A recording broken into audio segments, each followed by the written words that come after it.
हमारे साथ खास मेहमान फिर दोबारा से खास बातचीत में एडवोकेट सुनील सोराण बीजेपी के कार्यकर्ता हैं और कर्मठ और जुझारू, और लोग इनको पूर्व मुख्यमंत्री मनोहर लाल का चेला भी बोलते हैं और ये कहते हैं मनोहर लाल के चेले हैं। ये वही मुद्दा है और किसान कहीं न कहीं चारों तरफ बॉर्डरों पे जमा होते जा रहे हैं।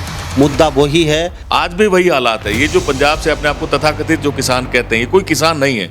इनका खेती किसानी से कोई लेना देना नहीं है। इनके अपने खुद के वेस्टेड इंटरेस्ट हैं। किसान का चोला पहन के देश में डिस्ट्रप्शन करने की कोशिश कर रहे हैं। आज भी सरकार ने कहा कि 120 किसान, ठीक है, पैदल मार्च करते हुए आ जाओ, चले जाओ जहां तुम्हें जाना, जहां बैठना है, लेकिन उसको ना स्वीकार करके इन्होंने फिर बैरिकेड तोड़ने का प्रयास किया है। दोबारा से रश करने की कोशिश की है कि ज्यादा से ज्यादा संख्या में वहां घुसे सिंघू बॉर्डर। हाँ, सिंघू बॉर्डर पे सरकार ने स्वीकार कर लिया, ठीक है भाई, तुम्हारे बात तो सुन ही रहे हैं, बात तो पर है ही नहीं कोई। जो ये कह रहे हैं वो कोई बात है ही नहीं। लेकिन इन लोगों की जिद से वो कृषि सुधार कानून वापस लेने पड़े। इन लोगों की जिद से बहुत से किसानों का बड़ा नुकसान हो गया।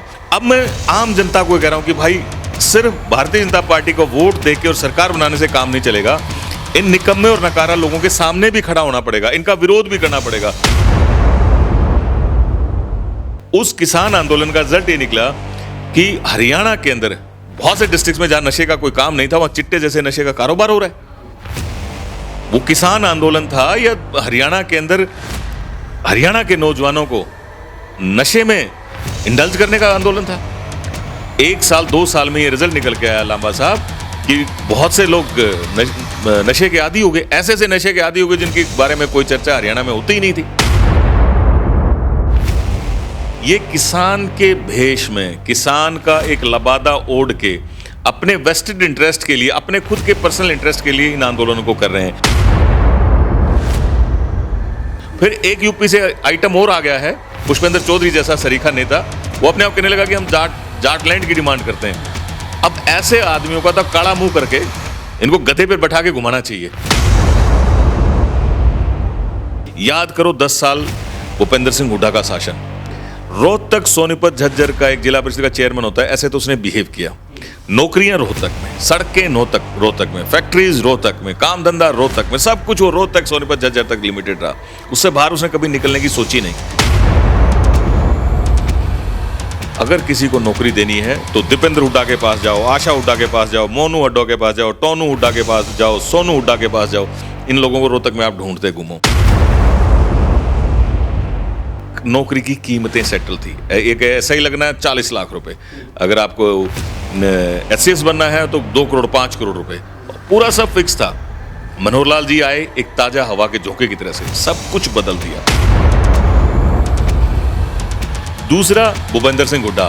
भूपेंद्र सिंह हुड्डा को नेता मान रहे थे और उम्मीद कर रहे थे कि 2024 में भूपेंद्र सिंह हुड्डा चीफ मिनिस्टर बनेगा और तुम्हारे को मलाई खाने को मिलेगी। अब वो चीफ मिनिस्टर तो बना नहीं। आज अगर कोई नेता सबसे ज्यादा चुनाव हारने के बाद जिसके साथ एम्पैथी और सिंपैथी होनी चाहिए थी, वो गालियां खा रहा है, उसका नाम है भूपेंद्र सिंह हुड्डा और दीपेंद्र हुड्डा। आप देखो, हरियाणा में आके एक आदमी पुष्पेंद्र चौधरी जैसा व्यक्ति, उसके खिलाफ तो देशद्रोह का मामला दर्ज किया जाना चाहिए। वो आके ये कहता है कि हमें जाट ऑटोनॉमस टेरिटरी चाहिए, इस टेरिटरी के अंदर एक टेरिटरी। अबे भैया, तू बता तो सही, उस तेरे को पहले तो चाहिए क्यों? वो कहता है कि क्योंकि जाट मुख्यमंत्री नहीं बना। हमारे को तो जाट मुख्यमंत्री नहीं चाहिए भाई, हमारे को तो हरियाणा का एक मुख्यमंत्री चाहिए। आज हरियाणा का जो मुख्यमंत्री है वो हरियाणा का मुख्यमंत्री है, वो सैनियों का मुख्यमंत्री नहीं है, वो हरियाणा का मुख्यमंत्री है। नमस्कार, स्वागत आपका हरियाणा न्यूज़ 24 पे। मैं हूं मुन्ना लांबा, मेरे सहयोगी हिमांशु लांबा के साथ। हम मौजूद है चरखी दादरी में। हमारे साथ खास मेहमान फिर दोबारा से खास बातचीत में एडवोकेट सुनील सोराण बीजेपी के कार्यकर्ता हैं और कर्मठ और जुझारू, और लोग इनको पूर्व मुख्यमंत्री मनोहर लाल का चेला भी बोलते हैं और ये कहते हैं मनोहर लाल के चेले हैं ये। तो पीछे किसान आंदोलन से जब भी अक्सर हमारे साथ बातचीत में होते थे, बड़ी गालियां खाते थे और बड़ी धमकियां मिलती थी, इनको मार देंगे, पीट देंगे, ये कर देंगे, यहाँ मिलना वहाँ मिलना, और फिर भी लेकिन ये अपनी बात रखते थे। आज फिर किसान आंदोलन है, वही मुद्दा है, और किसान कहीं न कहीं चारों तरफ बॉर्डरों पे जमा होते जा रहे हैं। मुद्दा वही है। तो एडवोकेट साहब से खास बातचीत करेंगे और इसी मुद्दे पे करेंगे और कई और विषयों पे भी हम बातचीत करने की कोशिश करते हैं। सुनील जी, आपका बहुत बहुत स्वागत है हरियाणा न्यूज़ 20। लांबा साहब, मैं बड़ा आभारी हूँ आपका कि आप मुझे बार बार अपने इस बड़े प्लेटफॉर्म पे मुझे मौका देते हैं, क्योंकि ये जो मुद्दे, जिन मुद्दों की हम चर्चाएं करते हैं, इससे आम जन बहुत इफेक्टेड होता है। और अब तो ये जो मुद्दा चल रहा है, इससे तो पूरी देश की सिक्योरिटी और सेफ्टी का भी सवाल है।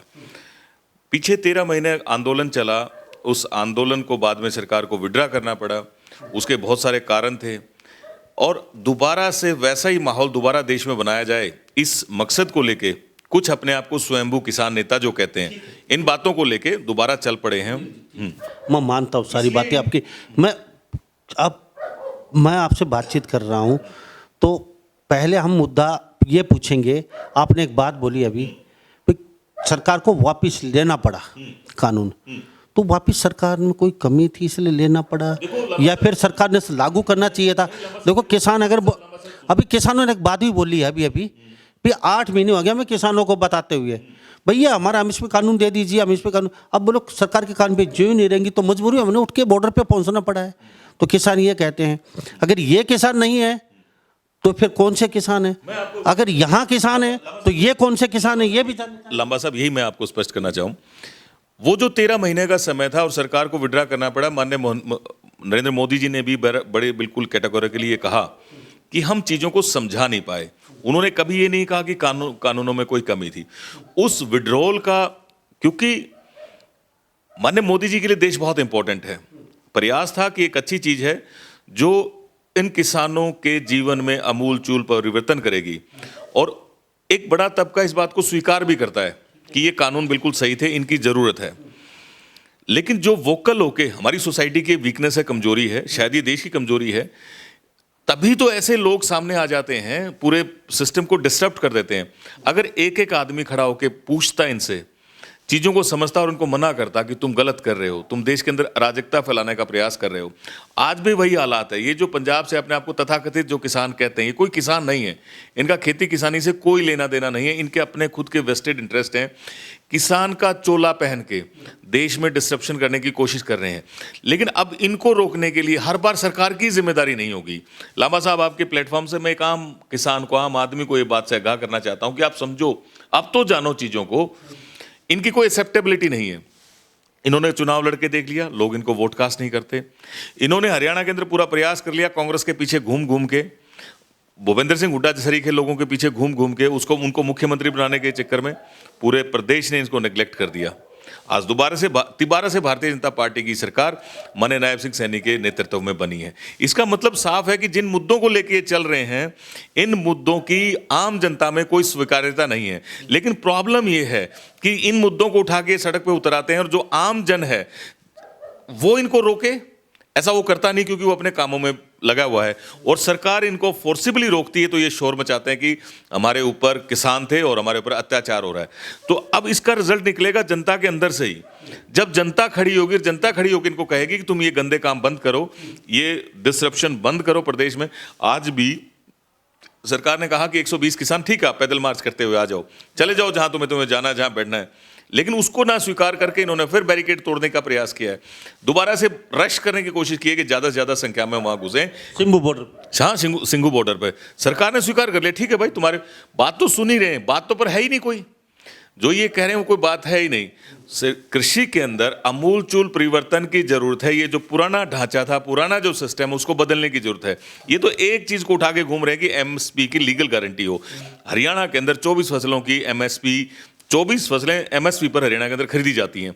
आज एक आम किसान खुशहाल है इस बात से कि मेरी फसल खरीदी जा रही है, लेकिन वो कम है, उसमें बदलाव की जरूरत है। इसलिए ओपन मंडी सिस्टम करने का प्रयास बीजेपी की सरकार ने उस समय किया था, ताकि किसान की सरकार के ऊपर से डिपेंडेबिलिटी खत्म हो जाए और सरकार का भी किसान के ऊपर से इन्वेस्टमेंट खत्म हो जाए, उसको जरूरत ना पड़े कि किसान को पुश करते रहे।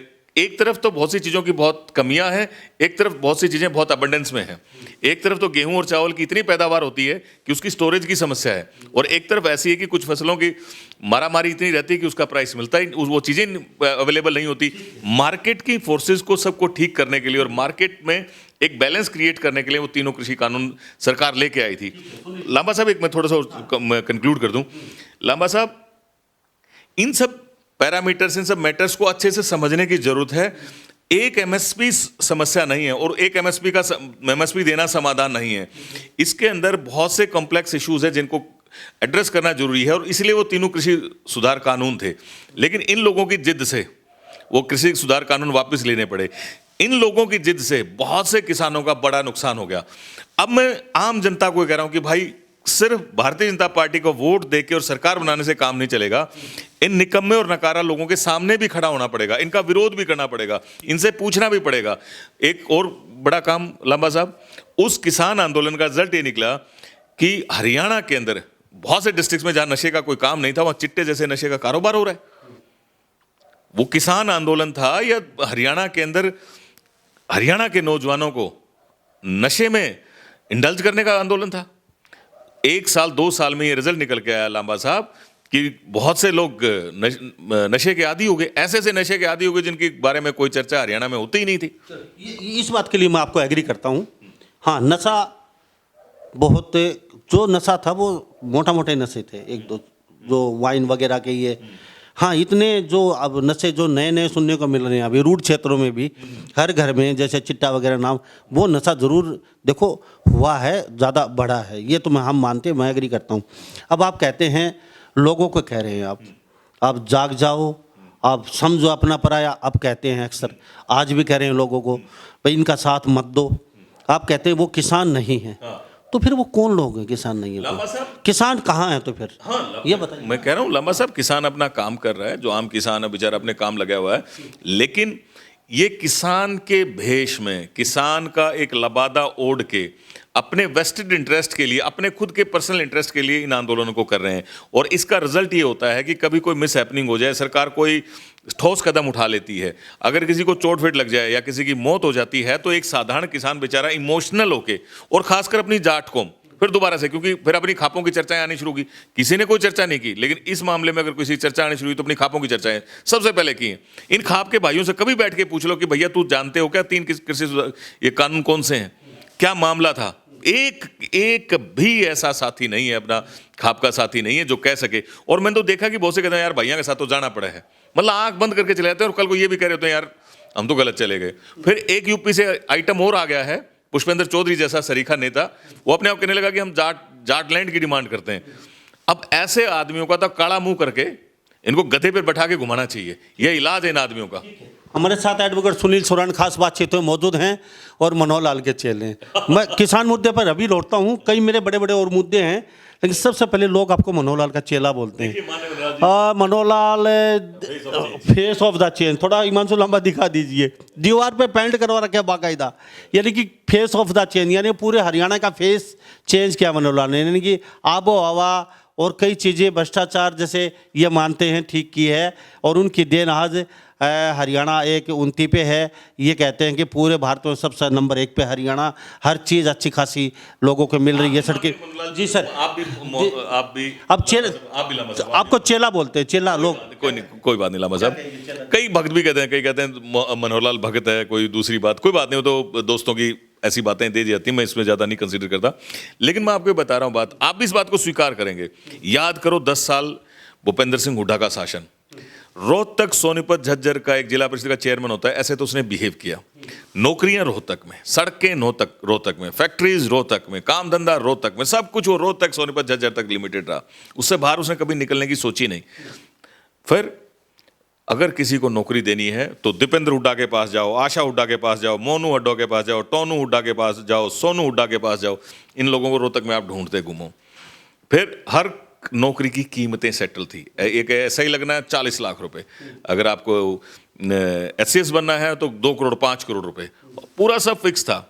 मनोहर लाल जी आए एक ताजा हवा के झोंके की तरह से, सब कुछ बदल दिया, ट्रांसपेरेंसी आई हर चीज के अंदर, बिना पर्ची खर्ची की सरकार बनी, लोगों के बिना पैसा दिए काम होने शुरू हुए, एमएलए मंत्रियों के घर से भीड़ खत्म हो गई, चंडीगढ़ के सीएम हाउस से भीड़ खत्म हो गई। आज आपको किसी से कोई काम कराना है, डिजिटलाइजेशन हुई, पोर्टल बने, आप जाओ अपना घर बैठे अपने काम कराओ। मुझे अपना मैरिज सर्टिफिकेट बनाना था, घर बैठे मैंने अप्लाई किया, एक दिन मैं गया, अपनी फोटोग्राफ अपलोड की मैंने और एक साइन किया, मुझे सब कुछ मेरे मोबाइल के ऊपर अवेलेबल हुई। मनोहर लाल जी ने चीजों को चेंज किया जो कोई कल्पना ही नहीं कर सकता था। इसलिए मैं कहता हूं कि आज तक का हरियाणा का बेस्ट मुख्यमंत्री अगर कोई साबित है हुआ या कोई आया तो उसका नाम मनोहर। चुनाव में मनोहर लाल को यहाँ से भगाना पड़ा, यानी कि लोगों की भाषा में हम नहीं कहते, यहाँ से वॉकआउट करना पड़ा और हरियाणा के बीजेपी के सभी नेता ने हाथ जोड़ लिया। मनोहर लाल जहाँ जहाँ गए वो सब हार गए और जहाँ मनोहर लाल ले गए वो जीत गए। जिन लोगों ने थोड़ी कोशिश करके बोर्ड बनाया था और वहाँ गलती से मनोहर लाल चले गए, वो बोर्ड भी टूट के भाग गए। मनोहर लाल से इतनी ज़्यादा नफरत हो चुकी थी लोगों को, क्योंकि उनका एटीट्यूड, उनका रवैया, उनका घमंड आंखों पे, मूंछों पे सब जगह झलकता था। और देखो साहब, माने या ना माने, मनोहर लाल अगर चुनाव में रहते, उनका फेस अगर रहता तो बीजेपी सत्ता में कभी नहीं आ। लांबा साहब, बीजेपी के जितने भी नेता थे उन्होंने वोट किस नाम से मांगे? किस नाम से मांगे? अगर नाम से मांगे तो उन्होंने कहा कि बिना खर्ची की सरकार हमने चलाई, ट्रांसपेरेंसी की सरकार हमने चलाई, हमने लोगों का काम ईमानदारी से किया। किसने किया? 9.5 साल तो माननीय मनोहर लाल जी तो चीफ मिनिस्टर थे, नायब सिंह सैनी लोगों से मिलते नहीं थे, नायब सिंह से जरूरत ही नहीं है। जितने लोगों से मिलने की जरूरत है उतने लोगों से मिलते थे। फिजूल का लालसा वो किसी को नहीं देते थे। दरबारी घोड़े बन आज नहीं, ये नहीं होता दरबारी घोड़ा, आज भी वो किसी को लालसा नहीं देते। अरे भाई साहब, आपने देखा नहीं चौटाला राज, इतनी भीड़ होती थी चंडीगढ़ के दफ्तरों में और सब कहीं, क्योंकि तरह तरह के दलाल वहां घूमते थे। मनोहर लाल जी को दलाल थोड़ी पालने थे। मनोहर लाल जी ने तो अपने परिवार को नहीं कभी पाला, अपने परिवार के लोगों को भी वहां नहीं घुसने दिया। उनको कहा तुम अपना घर रहो, अपना काम करो, मैं मेरा काम कर रहा हूं। ये चेंज है लांबा साहब, और ऐसा ही होना चाहिए। मुख्यमंत्री को हर आदमी से मिलने की कोई आवश्यकता नहीं है। मुख्यमंत्री की जिम्मेदारी है कि वो एक ऐसी व्यवस्था एस्टेब्लिश करे कि उस आम आदमी का काम उसके घर पर हो। अब किसान के साथ न्याय नहीं हुआ। मैं कह रहा हूं, हम जब मनोहर लाल जी की चर्चा करते हैं तो या फिर किसी दिन बैठ के सिर्फ और सिर्फ मनोहर लाल जी पर ही चर्चा करेंगे, मनोहर लाल जी के साथ न्याय नहीं हुआ वो करेंगे। अब किसान मुद्दे पे आते हैं। एडवोकेट सुनील सोरेन हमारे साथ खास बातचीत में चरखी दादरी से मौजूद है। बीजेपी के बहुत पुराने ये कार्यकर्ता लगा लीजिए, लीडर कह लीजिए, अपनी अपनी भाषा में जो भी कह सकते हैं आप। लेकिन फिलहाल मेरे साथ खास बातचीत तो फिर किसान आंदोलन, किसानों की बात करेंगे। हमारे उपराष्ट्रपति जगदीप धनखड़ राजस्थान से आते हैं, किठाना गांव उनका। हम भी उनके गांव में गए, अच्छा खासी हवेली है, बहुत पुरानी। अब उन्होंने साफ बोल दिया, कृषि मंत्री जी ये उपराष्ट्रपति बोल रहा है, किसानों की सुन लीजिए, और तलख लहजे में और एक आदेश उंगली करके किसानों के साथ अन्याय मत कीजिए, इनके सुन लीजिए, जो चाहते वो कर दीजिए। उन्होंने भी मान लिया, किसानों की सुन लीजिए, और वो आपने देखी भी होगी, न्यूज़ चैनल में सब जगह चली है। तो फिर कौन सा क्यों किसानों को दुखी कर रहे हैं? मनोहर लाल जी देखो, ये आधा पार्ट है। अगर आप पूरे उस भाषण को सुनेंगे, मैंने बहुत ध्यान से उस भाषण को सुना। उससे पहले भी एक जाट समाज के कार्यक्रम में वो इन्हीं बातों को रख रहे थे, किसानों के ऊपर रख रहे थे। मनोहर लाल जी, ये जरूर है कि उन्होंने कृषि मंत्री के लिए कहा कि क्या पहले की कोई ऐसी आपकी कोई ऐसी बातें हैं, वादे हैं जो आपने पूरे नहीं किए हों। ये वो आगाह कर रहे हैं कृषि मंत्री को कि क्यों लोग परेशान हैं। और मुझे लगता है कि देश के उपराष्ट्रपति की जिम्मेदारी है वो चर्चा करे। अब बारी आएगी शिवराज सिंह चौहान जी की रिप्लाई की। वो सवाल हैं, उनका जवाब होगा, पर उनमें और बहुत महत्वपूर्ण सवाल भी हैं। महत्वपूर्ण सवाल ये है कि क्या किसान उस मार्केटिंग का हिस्सा हुआ? वो जो वहाँ के जो हेड है पाठक, उनको एड्रेस करते हुए कहते हैं कि इतने सालों से तुम रिसर्च वर्क कर रहे हो, उस रिसर्च वर्क का रिजल्ट क्या आया? इतने सारे पेपर तुमने लिखे, उस पेपर का रिजल्ट क्या आया? क्या कभी उस मार्केटिंग का हिस्सा किसान हुआ? क्या किसान तो सीमित रह गया फसल उगाने और उसके बाद बेचने तक, उसके बाद जो बड़े प्रॉफिट्स हैं उसका कभी हिस्सेदार हो पाया क्या?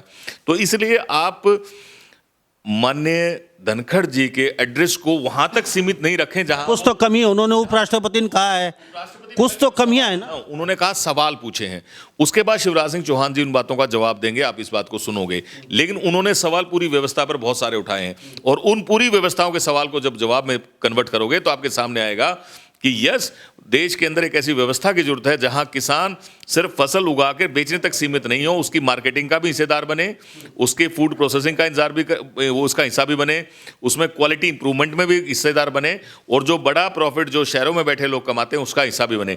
उसको बनाने के लिए आपको नई व्यवस्था की जरूरत है, और वो नई व्यवस्था उन 3 कृषि सुधार कानूनों में थी। इसलिए माननीय धनखड़ जी ने जो बातें कही हैं वो इन सब पर चोट की है। जो उठाए घूम रहे हैं झंडा, इन सब पर चोट की है कि तुम कर क्या रहे हो। इन्होंने उनको जवाब देने का प्रयास किया है कि भाई जो तुम छोटी सी चीजें डिमांड करते घूम रहे हो ये काम नहीं है, तुम्हारी रिक्वायरमेंट तो बड़ी है, किसान का सुधार होने के लिए और ज्यादा चीजों की आवश्यकता है। ठीक है सुनील जी, चलो मान लेते हैं। क्या लगता है हरियाणा में जिस तरह से पिछली पहले उफान था, आम घर से आदमी कहीं सब्जी जा रही है, कहीं दूध जा रहा है, कहीं लस्सी जा रही है, कहीं पैसे जा रहे हैं, मतलब मदद कर रहे हैं। चारों तरफ भागा अफरा तफरी मची थी हर गांव से। अब की बार माहौल कुछ ऐसा लग रहा है। इस बार माहौल चेंज है। उसके बड़े दो कारण हैं। एक तो बड़ा कारण ये है कि सब जानते हैं कि वो बीजेपी के जो खिलाफ लोग थे उन्होंने कृषि कानूनों को ज्यादा नहीं सुना, क्योंकि बीजेपी की जिनको खिलाफत करनी थी उनको लगा कि एक मौका आ गया है बीजेपी के खिलाफ और झंडा उठाने का। लेकिन उस दौरान ही वो समझ गए थे यार तुम तो गलत जगह जा रहे हो, उसका कोई मतलब नहीं है। दूसरा, भूपेंद्र सिंह हुड्डा को नेता मान रहे थे और उम्मीद कर रहे थे कि 2024 में भूपेंद्र सिंह हुड्डा चीफ मिनिस्टर बनेगा और तुम्हारे को मलाई खाने को मिलेगी। अब वो चीफ मिनिस्टर तो बना नहीं। आज अगर कोई नेता सबसे ज्यादा चुनाव हारने के बाद जिसके साथ एम्पैथी और सिंपैथी होनी चाहिए थी वो गालियां खा रहा है, उसका नाम है भूपेंद्र सिंह हुड्डा और दीपेंद्र हुड्डा। आज किसी एक आम ये जो एंटी बीजेपी लोग हैं उनसे पूछ के देखो, हर आदमी कहेगा कि भूपेंद्र सिंह हुड्डा ने अपने बेटे का करियर बनाने के लिए हम सब की हालत खराब कर दी। भूपेंद्र सिंह हुड्डा ने अपने बेटे का करियर बनाने के लिए कांग्रेस को डुबो दिया। हालांकि मैं इस बात से सहमत नहीं हूं। मैं तो ये मानता हूं कि भूपेंद्र सिंह हुड्डा और दीपेंद्र हुड्डा तो पहले से ही डूबे हुए थे, उनकी कोई लीडरशिप नहीं थी, उनकी कोई लीडरशिप एक्सेप्टेबिलिटी नहीं थी। जहां ये जो किल्की मार गैंग है, जो लोग सत्ता की मलाई ढूंढ रहे थे वो लोग उनके पीछे घूम रहे थे। आम जनता तो पहले से जानती थी कि भूपेंद्र सिंह हुड्डा ने 10 साल इस प्रदेश का नाश किया है। बड़ी मुश्किल से ये 10 साल में प्रदेश ट्रैक पर आया है, इसको डिरेल नहीं करना है। तो मुझे तो अंदर से पहले से आभास था कि इसको कुछ नहीं मिलने वाला। हरियाणा की जनता बहुत समझदार है, जानती है कि वोट कहाँ कास्ट करना है। लेकिन कुछ एक लोग स्वार्थवश होके और एक माहौल बनाने के लिए हुड्डा हुड्डा गा रहे थे। आज उन्हें कुछ मिला नहीं, ना खुदा मिला ना विलासे सनम, ना इधर कह रहे ना उधर कह सनम। तो ये हालत भूपेंद्र सिंह हुड्डा की है, कुछ नहीं मिला उसे और कुछ मिलना नहीं। मैं तो ऊपर वाले का बड़ा आभार व्यक्त करता हूँ, हरियाणा की जनता का बड़ा आभार व्यक्त करता हूँ कि बड़ी सोच समझ के उन्होंने वोटिंग की और हुड्डा जैसे व्यक्ति को आने से रोक दिया सत्ता में। सुनील जी, चलो मान लेते हैं हमारे साथ एडवोकेट सुनील सोरान खास बातचीत में मौजूद हैं और ये भगत कहे जाते हैं मुख्यमंत्री मनोहर लाल जी के भगत, और ये भगत भी कहे जाते क्योंकि बड़ा इन्होंने किसान आंदोलन में किसानों के खिलाफ लगा लीजिए, किसानों की भाषा में खिलाफ, यानी कि ये अपनी बात रखते थे, खुले मंच पे खुले दिल से रखते थे। अब फिर इनसे बात करने का मन हुआ, हम इसलिए चले आए। अब ये बताइए, चलो मान लेते हैं, आप कहते हैं हरियाणा में अब की बार किसी किसानों का कोई समर्थन नहीं मिल रहा। हाँ। आप कहते हैं कि ये पूरा टोड़ है, गिरोह है, ये पंजाब से चल के आ गए। आप कहते हैं ये भूपेंद्र सिंह हुड्डा और ये दीपेंद्र का ये टोड़ है और ये गुमराह अब की बार किसान नहीं होने वाला। हरियाणा का किसान आप कहते हैं भोला वाला नहीं होने वाला। चलो आपकी बात सही है, गुमराह नहीं होगा, किसान नहीं पहुंचेगा। अब ये थोड़ा सा जो भी है अमला जमला, ये कहाँ जाके रुकेगा, क्या इनका रिएक्शन रहने वाला है, और आप क्या कहना चाहेंगे हरियाणा के किसानों को, साथ साथ क्या संदेश देंगे, और जो किसान बॉर्डर पे बैठे हैं उनको, बॉर्डर पे जो जा रहे हैं, जो आपकी भाषा में वो किसान नहीं है, उनको क्या कहेंगे आप? लंबा सा मैं बिल्कुल कैटेगोरिकली कहना चाहूंगा, वो जो लोग आ रहे हैं वो किसान के भेष में, वो तो किसी की सुनने वाले नहीं है, तो उनको एड्रेस करना ना करना उनको क्या चाहिए फिर? अब सत्ता परिवर्तन, सत्ता में हिस्सेदारी, सत्ता परिवर्तन, वो तो डीप स्टेट का हिस्सा है। उनको तो फंडिंग कहीं और से हो रही है। वो लोग तो देश में डिसरप्शन चाहते हैं, उनके तो इरादे कुछ हो रहे हैं, उस चक्कर में वो आ रहे हैं। पंजाब में भी उनको बहुत ज्यादा समर्थन मिलने वाला नहीं है।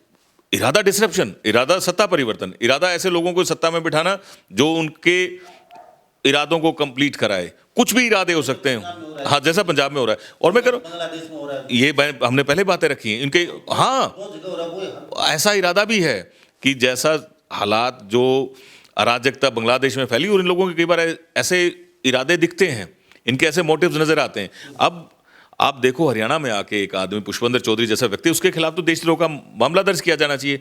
वो आके ये कहता है कि हमें जाट ऑटोनोमस टेरिटरी चाहिए, इस टेरिटरी के अंदर एक टेरिटरी। अबे भैया तू बता तो सही, तेरे को पहले तो चाहिए क्यों?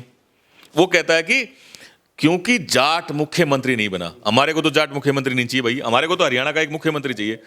आज हरियाणा का जो मुख्यमंत्री है वो हरियाणा का मुख्यमंत्री है, वो सैनियों का मुख्यमंत्री नहीं है, वो हरियाणा का मुख्यमंत्री है। इससे पहले जो मुख्यमंत्री था वो पंजाबियों का मुख्यमंत्री नहीं था, और उसने तो कहा भी था हरियाणा एक, हरियाणवी एक। माननीय मनोहर लाल जी ने तो अपने नाम के आगे से खट्टर भी हटा दिया था, उन्होंने कहा मेरा नाम सिर्फ मनोहर लाल होगा। ऐसा तो कोई व्यक्ति ही नहीं आया। सैनी साहब का नाम बार बार आना चाहिए, मुख्यमंत्री वो हैं, बार बार आपके मुख से मनोहर लाल मनोहर लाल मनोहर लाल मनोहर लाल, क्या बात है। ये भक्ति और ये अंधभक्ति कब खत्म होगी आपकी? होगी, ये खत्म होगी। मैं एक नैरेटिव की बात कर रहा हूँ, एक सिस्टम की बात कर रहा हूँ कि कैसे चीजें सेट हुई हैं। हाँ, वो जो बॉर्डर पे जा रहे हैं उन किसानों को क्या कहेंगे? और जो आप कहते हैं आपके बार समर्थन नहीं मिला हरियाणा से, हरियाणा के किसान जागरूक हो चुके हैं, आप ये कहते हैं, तो हरियाणा के जो जागरूक किसानों को क्या कहेंगे? नहीं, मैं जागरूक किसानों के साथ साथ मैं एक बात और ऐड करना चाहूंगा। पिछले किसान आंदोलन के अंदर एक और जो बड़ा तबका था वो अपने जाट समाज का था। जाट से सबसे ज्यादा इन्वॉल्व थे उस किसान आंदोलन में। और 40% वोट बीजेपी को जाटों ने डाला आपकी बार, जाट कभी नहीं डालते थे। जाट देशभक्त कौम है भाई, क्यों नहीं डालेगा? जाट देशभक्त कौम है, भारतीय जनता पार्टी एक देशभक्त पार्टी है। जाट तो बीजेपी को वोट कास्ट करेगा ही करेगा। लेकिन उस आंदोलन में बहक गया था एक हिस्सा जाटों, सब नहीं, एक हिस्सा जाटों का, जो चला गया उस आंदोलन में शामिल हो गया। अब वो समझ आ गई है, उनको जानकारी हो गई है कि इस हुड्डा ठग के पीछे नहीं जाना है, इस सत्ता परिवर्तन नहीं चाहिए, एक अच्छी सत्ता है। तो आपके इस प्लेटफॉर्म के माध्यम से मैं इस हरियाणा के किसान भाइयों को ये कहना चाहूंगा कि आप चीज़ों को समझें, चीज़ों की जानकारी लें, इनसे बचें। ये जो लोग अपने आप को किसान का लबादा ओढ़ के और ये कह रहे हैं कि हमारे को एमएसपी की गारंटी चाहिए, हमारे को फलाना देखड़ा, इनको कुछ नहीं चाहिए। इनको सिर्फ सड़कों पर अराजकता चाहिए, इनको चाहिए देश में डिसरप्शन हो। ये चाहते हैं कि देश के अंदर कैसे बांग्लादेश जैसे माहौल पैदा हो। और मैं हरियाणा के अपने भाइयों को ये एड्रेस करते हुए कहना चाहूंगा कि भाइयों, किसी भी मुद्दे पर कोई भी अपन चर्चा कर सकते हैं। और अब तो आप जानकारी हो ही गई कि लोग क्या चाहते हैं। और अब सबसे बड़ी जानकारी आपको चुनाव के दौरान हो गई कि सब लोगों की क्या इच्छाएं थी। चढ़ूनी जैसे लोगों ने जो कहा कि हमने एक कांग्रेस के लिए प्लेटफॉर्म तैयार किया था, पिच तैयार की थी, अब उनसे बैटिंग नहीं हो तो हम क्या करें? अब तो पिक्चर सामने है भैया, वो क्यों क्या किस लिए क्या कर रहे थे सब आप जानते हैं। सभी लोग कांग्रेस से टिकटें मांग रहे थे कि कांग्रेस की टिकट उनको मिले और वो विधानसभा पहुंचे। सिर्फ एक लालच, विधानसभा पहुंचने का। इनको देश से, इनको किसानों से, किसानी चीजों से कोई लेना देना नहीं है। भगवान की दया से सेंटर के अंदर एक देशभक्त सरकार है और हरियाणा के अंदर एक देशभक्त सरकार है। जो किसान के लिए बेस्ट होगा ये दोनों सरकारें करेंगी। तो बॉर्डर पे जो किसान, जिनको किसान नहीं मानते, जो क्या बोलते हैं आप, आलतू फालतू अराजक तत्व, जो उनको भी बता दीजिए क्या करें। हाँ, मैं उनको भी कहना चाहता हूं कि तुम्हारी पोल खुल चुकी है भाई, तुम्हें लोग जान चुके हैं ये। और काठ की आंडी बार बार नहीं चढ़ती। बहुत ज्यादा दिन तुम सोचते हो कि तुम सर्वाइव करोगे, नहीं सर्वाइव कर पाओगे। देखते हैं तुम कितने दिन चलोगे। और मैं केंद्र की सरकार पे और हरियाणा सरकार पे मुझे पूरा भरोसा है, वो इसको टैकल करने में खूब कामयाब रहेगी। तो बहुत बहुत धन्यवाद सुनील जी, आपसे बातचीत की बड़ा अच्छा लगा। और शायद ही किसान सुन रहे हैं, देख रहे हैं, अब आपको गालियाँ भी शुरू हो जाएंगी और कुछ लोग आपको धमकी वगैरह भी देने शुरू कर देंगे। तो आपका बहुत बहुत धन्यवाद। ऐसे हमारे आते रहिए, लोगों को जागरूक करते रहिए। हमारा तो काम है आपके पास, कभी कांग्रेस के पास, कभी बीजेपी के पास काम करने का, उनके आवाज़ उठाने का, लोगों को दिखाने का। तो हम प्रयास लगातार जारी रहता है हमारा। आज आपके पास, कल किसी के पास होते हैं, तो इसमें तो लोगों को कोई प्रेज भी नहीं होना चाहिए किसी बात का। वे सुनील जी के साथ आते बार बार इनको मत दिखाया करो, लोगों की एक प्रतिक्रिया होती है। लेकिन हमारा फ़र्ज है, ये बीजेपी से कार्यकर्ता हैं और बहुत ही पुराने बड़े जुझारू, और ये टिकटार्थी भी थे ये बीजेपी के। लेकिन हमारा काम है दिखाने का। तो सुनील जी, वो हम अपना साफ सुथरा छवि हम कर रहे हैं अपना। अब लोगों को क्या लगे, ये तो लोगों पे ही छोड़ते हैं सारी बातें, कि थोड़ा बहुत उनका काम है कहने को, उन पे भी छोड़ देते हैं।